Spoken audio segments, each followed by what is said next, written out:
What's actually going on here? What am I doing to this typography? This is one of the easiest ways to make your designs more original and visually better, and that is to simply customize your typography. Some brands such as Netflix have actually made an entire typeface for themselves. Samsung did the same as well with the typeface Samsung One. But of course, you don't have to create an entirely new typeface. The key is to know when customizing typography is actually a good idea, and that's often when the typography is a focal point or a big part of your design. It can be a logo design or perhaps a bunch of posters as seen here. When we customize a typography, we're actively making something new and original. And when done correctly, this can look really, really neat. It's also kind of fun and it will tap into your creative and artistic side. Now here's a really cool Photoshop trick I learned a few months ago. So when we use adjustment layers on an image or a design, we are working in a non-destructive workflow, right? And that's because we can delete this layer any moment and our design will actually be untouched.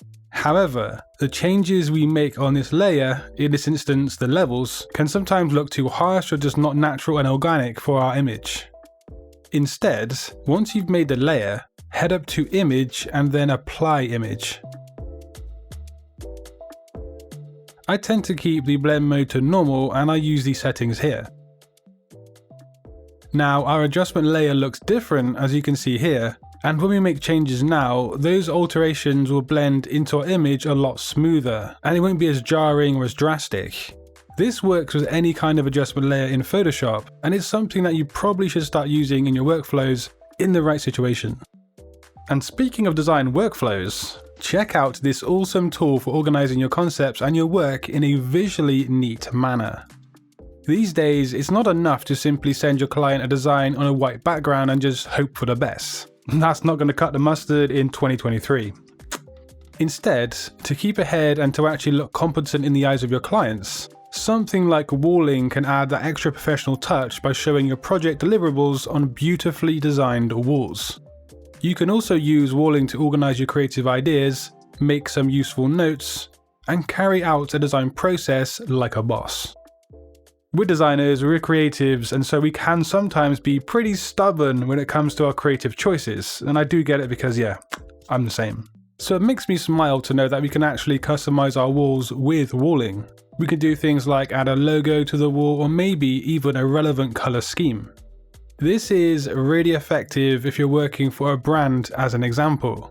And actually customizing the wall to meet your client's brand identity or style guide will be a home run hitter.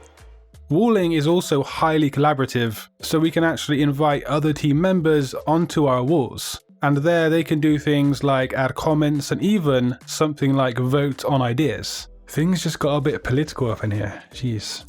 Walling is truly full to the brim with powerful features that will allow you to plan, to organize, to design, and to smash any brief.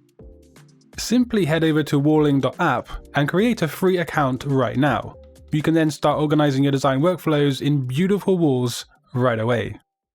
Now, back to more graphic design hacks. We're stepping back into Photoshop for a quick lifesaver. Sometimes we want to collapse all layers into a finished design, but that isn't always a good idea because then we won't actually be able to make changes to the design in the future. So a quick and a handy keyboard shortcut is to press Command or Control, plus Alt, Shift, and then E. This will give you a new layer that is essentially your design collapsed down. You'll also still have the existing layers, so yeah, this is pretty cool.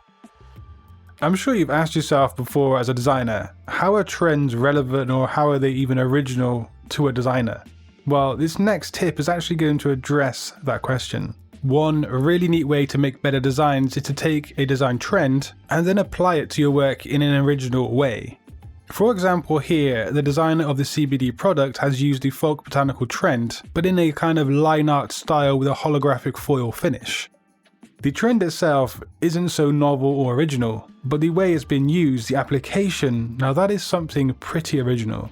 Or what about this design here that incorporates that sort of cyberpunk gradient style that has been quite trendy in the past? But actually here we see it across a business card that is made to look like a movie ticket. And this just looks totally awesome if you ask me. But yeah, take a trend or a kind of a design approach and then apply it in a creative and a new manner. It's a great way to make great designs. We're going to motion back to typography for now, and we're going to look at typography in a way that can really change your designs for the better. When you're working on a poster, a website design, a flyer, anything that might actually use large typography, think of the typography not so much as words, but more of a design object. And here's what I mean by that. On a design like this one here, we can see the typography on the left here has moved more towards being an aesthetic design element as opposed to informative words. We can read it, of course, but it's become more of a part of the design itself. And then here, the word pixel has managed to act as a background, as a means to frame an image, and then just to finish off the design aesthetically speaking. The typography has been elevated up from just words to read, and the designer has actually considered it as a design asset. This is one really easy way to make better design work, and again it does involve being creative, which is always fun for designers to engage in. We want to keep those passionate embers burning. Sometimes when you're working on a design, things might just simply look a bit off for some reason. Now you might not be able to pinpoint the problem, but you just feel like something's not right. And here's a quick tip that might help with just that. So save your design and then make a copy. On the copy, apply a Gaussian blur effect to something like this degree here. Now you'll be able to see or visualize the white space without any bias and look at the composition objectively. Sometimes doing this will actually reveal a poor design choice, and it's sort of like that method of unfocusing your eyes, but in a more methodical approach. But if you want to learn about yet more ways to instantly improve your graphic designs, then just click a video on screen. And until next time guys, design your future today. Peace.